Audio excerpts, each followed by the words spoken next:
given the current situation,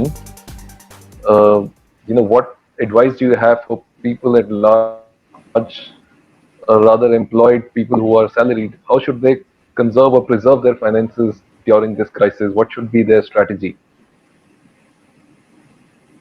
Well, I don't have a specific kind of thought there, other than the fact that this is certainly something that none of us have seen before, and everybody, some people have continued income. We are the lucky ones, and therefore it makes sense for us to continue with our SIPs and make sure that we have adequate insurance, as we should at all times, not just during these times.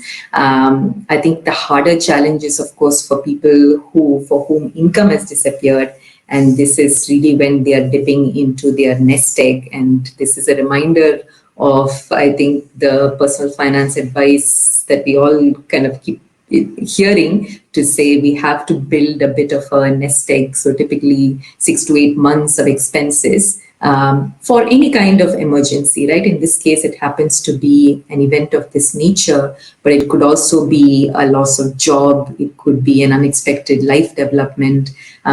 So in some sense, I think it's also a good reminder to have those kind of buffers, and build those buffers in systematic, careful ways, not leave that money in savings bank accounts, which, are simply not good enough, but find sort of disciplined ways to invest over a long term. This is the time to use those nest eggs for those of us, unfortunately, in that position.